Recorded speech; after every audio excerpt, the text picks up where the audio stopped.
diaconesse Jennifer Beckerman de Kingston, Jamaïque. La télévision et la convivialité des yeux et une visite en enfer. L'année 1997. Je suis diaconesse et enseignante dans le ministère des femmes.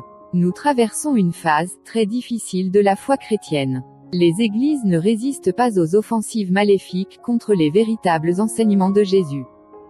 Contrôle de l'esprit et télévision. Satan a réalisé ses plans et lance des attaques contre l'esprit du peuple de Dieu pour le polluer. Lorsque l'esprit est frappé, l'esprit devient malade et le corps ressent ses attaques. Nous savons que l'esprit détermine les œuvres que le corps accomplit. Lorsque Satan peut contrôler l'esprit des gens, ils font tout ce que le diable commande par le biais du contrôle mental. En tant que chrétiens, il est de notre devoir de nous libérer du contrôle du mal qui est dans l'esprit. Lorsque le chrétien parvient à se libérer du contrôle mental, tout son corps est libéré de l'influence du mal qui vient de la télévision et des mauvaises choses sur Internet. Ces graines du mal sont implantées par les médias technologiques. La marque de la bête s'enracine dans l'esprit des gens. Ils restent avec leur esprit pervers et immoral et ils perdent la vie éternelle. Les films, les feuilletons, les dessins animés, les romans, lancent des millions de flèches maléfiques dans les esprits. Les mensonges de la télévision sont implantés dans la famille. Cette technologie vous empêche d'avoir l'esprit de Christ. Les foyers qui ont la télévision sont perturbés et il n'y a pas de paix. Les maisons qui ont cet appareil sont infestées de démons. L'Église doit renoncer à cette malédiction pour que la parole vienne convertir son esprit. Libérez l'esprit de la sphère du mal où il sera manipulé par cette technologie. Fermez les portes de votre esprit à la télévision. Fermez les yeux à son contenu. Sortez-le de votre maison et vous aurez le casque du salut qui vous protège du contrôle du mal. Faites cela et vous serez libérés des influences et des ruses du diable. C'était le message que Jésus a ordonné d'apporter à la terre lorsque j'ai été enlevé. Quand j'ai été libéré de la télévision, Jésus a sanctifié mon esprit. Dans ma maison, quand je ferme les yeux, je sens une forte présence. Mon corps commence à trembler quand je prie. Avant ma délivrance, je ne sentais pas Jésus. Mais j'ai entendu une voix qui disait, « Répare ta vie ». J'ai insisté sur le péché et j'ai senti une forte présence qui m'a jeté à terre. J'ai parlé en langue et mon corps a été pris. Le lendemain, je ressentais la colère de Dieu chaque fois que je montais en chair. J'ai prié à la maison en disant, « Seigneur, je sens ta présence, pourquoi es-tu en colère contre moi ?» J'ai entendu une vraie voix dans ma chambre, comme celle d'une personne. J'avais l'impression qu'il y avait quelqu'un dans ma chambre. La voix dit, « Tu es dans le péché, ton esprit est mauvais. Tu es accro à la télévision et tu regardes tout ce qui se passe à la télévision. Enlève la malédiction de ta maison pour que je puisse opérer ta famille. La présence que tu as ressentie dans l'église est celle d'un esprit mauvais. » Lieu et pornographie. En entendant cette révélation, j'étais triste. Cela me choquait, j'ai prié pour que je me repente de mes iniquités. J'étais une chrétienne rebelle et je regardais de la pornographie sur Internet. Je cherchais des innovations sexuelles pour faire plaisir à mon mari. Il n'aimait pas regarder ces films, mais c'était moi qui étais débauchée. J'étais accro aux romans. Nos yeux sont un membre sur lequel nous devons être vigilants. Ce que les yeux voient crée un désir dans le cœur.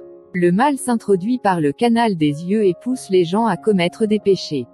Même en tant que femme mariée, lorsque je regardais des films et des romans, c'était étrange. En voyant ces acteurs, un désir de luxure est né dans mon cœur, je voulais cet homme et je quitterais mon mari s'il était possible d'avoir des relations sexuelles avec l'acteur. Mon mari aimait regarder les émissions du week-end. Et dans ces programmes, il y a des mannequins et des danseuses à moitié nues. Mon mari, en voyant ces belles femmes, ressentait également du désir bien qu'il n'aime pas les films pornographiques.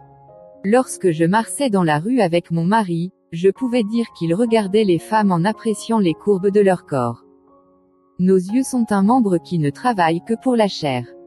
Les yeux ne doivent pas regarder n'importe où, surtout dans des endroits pleins de monde comme c'est le cas au centre de la ville. Satan perçoit le péché dans les yeux et va travailler dessus, en cherchant l'adultère ou la fornication. Mais c'est à la télévision que mon mari et moi avons péché tous les jours. Combien de fois ai-je commis l'adultère dans mon cœur? Combien de fois ai-je pensé à mon esprit en train d'avoir des relations sexuelles avec un acteur? Mon mari a dit qu'il m'avait également trahi lorsqu'il pensait à une autre femme. Le Seigneur Jésus m'a corrigé cette nuit-là. Il m'a traité d'adultère. Il m'a dit, sanctifie tes yeux, afin que ton cœur ne se complaise pas dans les choses de la chair. Sanctifie tes yeux afin que tu puisses vivre au ciel. Les yeux sanctifiés ne contemplent pas l'immoralité, la pornographie et tout ce qui est inutile. Après avoir reçu cette correction, nous n'avons plus de télévision. Même aujourd'hui, nous sommes sanctifiés et lorsque nous sanctifions nos yeux charnels, Jésus nous a donné des yeux spirituels. Mon mari ne regarde plus les femmes dans la rue. Il détourne les yeux des femmes sexy quand il est en ville. Il se sent dégoûté par elles, c'est pourquoi il ne les regarde pas. Dans l'église, lorsque les femmes sexy s'approchaient de lui, pensant qu'elles allaient le séduire, il les traitait comme si elles étaient des hommes. Sa chair est morte à cause des prières. Nous n'avons plus de télévision, ce qui était un grand obstacle à notre croissance spirituelle. Satan a détruit de nombreuses familles à travers les yeux. Les yeux sombres condamnent tout le corps. Mon mari et moi avons des postes dans l'église. Il est évangéliste et je suis diaconesse.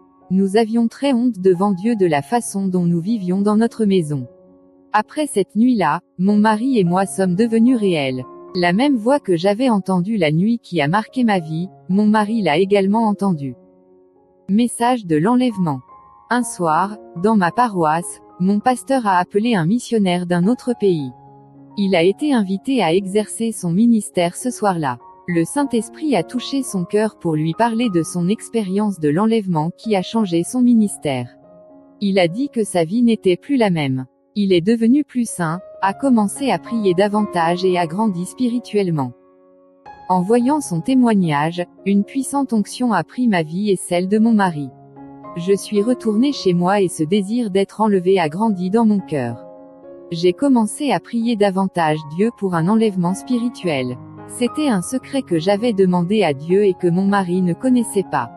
Une femme évangéliste utilisée par le Saint-Esprit a dit, « Préparez-vous dans la prière constante pour que votre désir soit exaucé. » J'ai prié avec ardeur pendant 2 ans jusqu'à ce que la prophétie s'accomplisse. Mon mari a prié à l'aube et s'est endormi. J'ai fini de prier avec lui et j'étais réveillée. Enfer. Un ange m'est apparu et a conduit mon esprit en enfer. Mon départ pour l'enfer s'est produit ce matin-là. Un ange est venu à moi et mon esprit a soudainement quitté mon corps. Je suis arrivé au royaume des ténèbres en quelques secondes. Cet endroit n'est pas un film de fiction. L'enfer est aussi réel que la terre sur laquelle nous vivons. J'ai vu des gens dans des prisons infernales, enchaînés et en cage. Ces gens sont en proie à la peste dans ces prisons. J'ai vu une femme à l'intérieur de sa prison, en feu. Lorsqu'elle a touché les barreaux de fer, elle a reçu une décharge électrique qui lui a brûlé les mains sur les fers. Voleur. J'ai vu un homme qui semblait avoir une 20aine d'années. Il était lui aussi dans une cellule. Et le feu a commencé à monter du sol de sa cellule. Ses pieds ont commencé à prendre feu. En quelques minutes, sa cellule a été incendiée.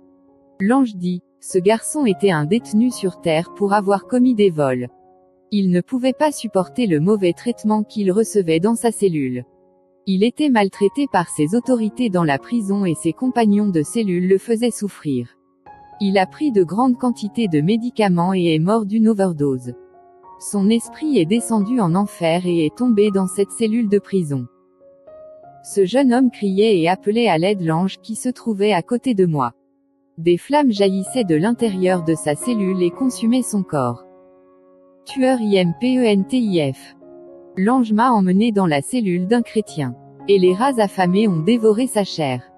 Le chrétien a dit, « J'ai payé pour mon crime sur terre, je ne mérite pas d'être dans cet endroit à souffrir. » L'ange dit, « Oui, tu étais lié sur la terre et tu as payé pour ton crime dans la justice terrestre, tu ne t'es jamais repenti de ton péché de meurtre et tu as continué avec ton cœur mauvais. Tu étais en retard et tu as conduit ta voiture à grande vitesse. Une fille traversait la rue et ta voiture l'a renversée et lui a coûté la vie. Tu as été emprisonné et tu as passé quelques années en prison. Tu as accompli ta peine et le jugement des lois des hommes. Tu as toujours blâmé la fille pour la ruine de ton ministère, sans prendre ses actions. Tu as blâmé une fille qui a perdu la vie à cause de toi. Tu as dit que tu faisais le travail et que la fille a détruit ta vie. Tu as quand même dit que c'était le diable qui avait utilisé la fille pour mettre fin à ton ministère. Ton cœur dur n'a jamais regretté d'avoir tué la fille. Tu as causé beaucoup de douleur à sa famille. Le feu de l'enfer brûlait la cellule de ce chrétien. Même s'il était là, il disait toujours, « Je ne suis pas coupable, c'est la faute de la fille ». Il ne voulait pas regretter de se croire maître de la raison. L'ange dit, cet homme, après avoir quitté la prison, a gagné de nombreuses âmes, mais il portait toujours avec lui la blessure de la fille qu'il avait tuée. Il a accompli la justice des hommes mais n'a pas accompli la justice de Dieu. S'il avait regretté son péché de meurtre, Dieu aurait effacé sa dette en enlevant sa culpabilité. Un repentir sincère libérerait l'âme de cet endroit. À quoi bon avoir gagné des millions d'âmes et perdu la sienne? Avertissez les gens sur terre que même en se conformant aux lois terrestres, s'ils ne respectent pas la loi de Dieu, ils iront en enfer. Personne ne peut enfreindre les lois de Dieu et échapper au feu de cet endroit. En enfer, il n'y a pas de régime ouvert ou semi-ouvert. Il n'y a pas de liberté dans cet endroit, le régime ici est la souffrance, la douleur et la torture. La dictature qui règne ici est mauvaise, ils resteront dans des prisons éternelles jusqu'au jour du jugement. Faux cheveux. Ici en Jamaïque, il est très courant que les gens portent des faux cheveux. Et l'ange m'a montré une chrétienne en enfer parce qu'elle avait des faux cheveux. J'ai vu plusieurs chrétiens là-bas parce qu'ils utilisaient du kanekalon, un faux cheveu de marque, et des dreadlocks. L'ange dit, ils sont ici pour rejeter et défaire les cheveux naturels que Dieu leur a donnés. Ils ont choisi de porter les faux cheveux de Satan. La beauté peut attirer l'attention du monde, mais jamais celle de Dieu. C'est la sainteté qui fait briller la personne devant le monde. C'est la beauté qui plaît à Dieu et il accepte une vie de justice et de bonne œuvre. La beauté artificielle du diable est futile et déforme la beauté spirituelle de la sainteté. Accessoires de mode. En enfer, j'ai vu un monstre avec la bouche et les ongles peints en rouge. Son corps était plein de piercings. Il avait 2 créoles qui pendaient de ses oreilles. L'ange a dit, c'est le démon de la mode et de la vanité qui emporte ses accessoires sur terre. Malice. J'ai vu plusieurs chrétiens en enfer pour s'être réjouis de la misère des gens. Une chrétienne est en enfer pour avoir voulu du mal à un homme impie. L'ange dit, un homme a volé la maison de ce chrétien. Et ce jour-là, elle lui a souhaité du mal, prononçant toutes sortes de malédictions. J'ai vu un chrétien en enfer parce qu'il était envieux. Il espérait que son collègue évangéliste n'obtienne pas le travail de ses rêves. Il ne voulait pas voir son ami réaliser son rêve d'avoir un salaire 5 fois plus élevé que le sien. J'ai aussi vu une chrétienne qui ne pouvait pas avoir sa propre maison. Mais quand quelqu'un voulait acheter sa propre maison, elle voulait du fond du cœur que cette personne ne puisse pas acheter sa propre maison aussi. Elle se disait dans son cœur que puisqu'elle ne pouvait pas avoir de maison, les autres ne pouvaient pas l'avoir aussi, la vie devait être juste. J'ai vu une chrétienne en enfer qui voulait le mari de son ami du groupe de prière. Elle voulait qu'il divorce. J'ai vu 2 jeunes chrétiennes en enfer pour avoir joué un jeune homme dans l'église. L'une est morte de maladie et l'autre est morte 2 ans plus tard. Elles ne se sont jamais repenties de leurs péchés et sont devenues ennemies. J'ai vu un garçon chrétien en enfer pour avoir profité de la défaite de l'autre. Il travaillait pour une entreprise et voulait être directeur, mais il ne pouvait pas occuper ce poste. Ce garçon a consulté une sorcière et lui a demandé le poste de direction. La sorcière a répondu, « Jusqu'où es-tu prêt à aller pour atteindre tes objectifs ?» Il a répondu, « Aussi loin que je peux. » La sorcière a demandé une grosse somme d'argent et a dit, « Après cela, il ne sert à rien de revenir en arrière. Ce qui arrivera te rendra triste et la direction sera à toi. » Des mois plus tard, le directeur est mort d'une maladie que la sorcière a déclenchée. Le garçon chrétien a pris la direction et a acheté une belle maison. Un jour, il était malade dans sa maison et est arrivé mort à l'hôpital. Il est en enfer repentant des maux qu'il a pratiqués. Il était le chef du groupe de jeunes et son pasteur n'était pas au courant des maux cachés que ce jeune homme pratiquait. La famille de ce jeune homme pense qu'il est au paradis. La réalité de l'église moderne est très trompeuse. Nombreux sont les membres de l'Église et peu sont de véritables disciples et disciples de Jésus. Cet endroit était la dernière vallée de l'enfer que j'ai parcourue. L'ange m'a fait descendre. Et quand je suis rentrée à la maison, mon mari dormait encore. C'était la révélation de l'enfer que l'ange m'a fait passer. Que la paix de Dieu et la communion du Saint-Esprit avec la grâce de Jésus viennent sur chacun de vous. Amen.